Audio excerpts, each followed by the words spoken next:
If you just lost a loved one, you might be wondering how long does the probate process take in Georgia? In Georgia, most probate cases are going to take anywhere from 8 to 12 months. But depending on what's involved, whether it's real estate, businesses, or family disputes, it can stretch out to up to 2 years. So in this video, I'm going to break down the exact steps that go into the probate process so you'll know how long it's going to take for each step and where you can speed things up to make the probate process take a lot shorter. The first thing we're going to talk about is the Georgia probate timeline from an overview. This is going to break down the different situations that you may be facing so you know exactly how long it's going to take for your particular situation. So if you have a simple case with a will, that's going to take you anywhere from 6 to 8 months. If you have no will and no family drama, that's going to take you anywhere from 9 to 12 months. Now those two are just going to be your baseline. So everything after this is going to be additional on top of that baseline. So if you have real estate involved, you can add 2 to 6 months. If you have a business involved, it's going to add 6 to 12 months. And if you have family members arguing between each other and contesting the probate process, you can add 1 to 3 years to that. So let's walk through the probate process so you know where the numbers are coming from in each of these steps. The first thing we're going to do is file the petition for probate. Now we have to grab the death certificate, the original will if we have one, and the petition for probate. File those at the probate courts in the county where the person lived. Gathering all the documents, filling the paperwork out, and taking it to the courts is going to take 1 to 3 weeks. And then it's going to take 4 to 6 weeks for the courts to process those documents and then give you the letters of administration or letters of testamentary. Those letters will give you the authority to manage your assets inside the estate, and without them you cannot open up an estate bank account, you can't pay bills on behalf of the estate, you can't take over mortgage payments, update the insurance on the property, etc. Once we've done that, then we have to do a public notification to creditor. In Georgia, you have to do notification in the local newspaper once a week for a 4-week period, so that one will require a minimum of 4 weeks. After you've done the public notification, even if that person did not have any debts, the law states that you have to give the creditors a 3-month period for them to be able to come to the executor and let them know that there are debts owed. And you cannot distribute assets until that 3-month window is over and all creditors have come forward to claim the debts that the estate owes. The next thing we're going to do is gather all of the assets and pay off any debts that are owed. With this, you'll take inventory of all the financial accounts and assets that they have. This would be things like their checking, savings, investments, retirements, insurance payouts,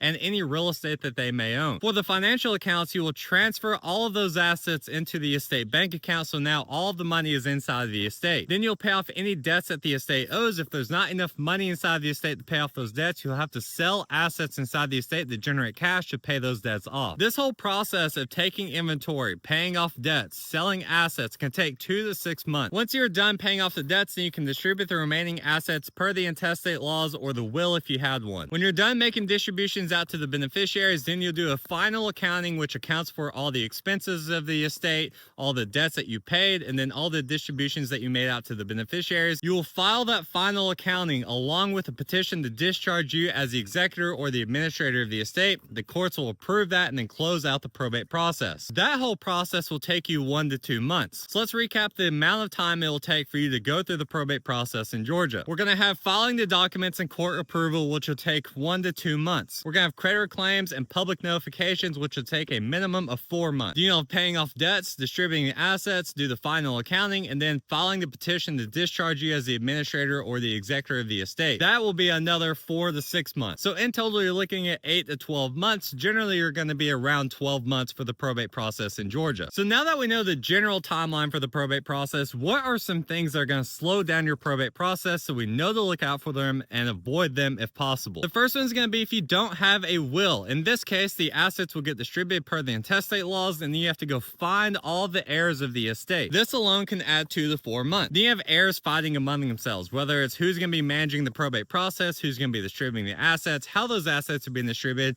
whatever it might be. This can literally add years to the probate process. If you have real estate inside the estate, you have to deal with tenants, insurance, property taxes, mortgages, cash flow, finances, etc. This will easily add 2 to 6 months to the probate process. If you have a business, you have to figure out who's going to run it, how to operate it, how to control everything inside the probate process, how to get special authority if you need it from the probate courts, etc. This can easily add 6 to 12 months to the probate process. So how can you make the probate process go faster? The first thing is going to be having a clear original will ready to go when the person passes away, and then all heirs are on the same page. You don't have any real estate or businesses inside the estate. You are keeping clear financial records for the final accounting during the probate process. And then you have a probate attorney helping guide you through the probate process so you can go as fast as you possibly can. And then if you want to avoid the probate process altogether, you can put all of your assets inside of a revocable trust. When you pass away, those assets will get distributed directly down to your beneficiaries without having to go through the probate courts. If you want help with the probate process or setting up your assets to avoid the probate process, you can click link in the bio, fill out the form, and schedule a time to talk to some of our team.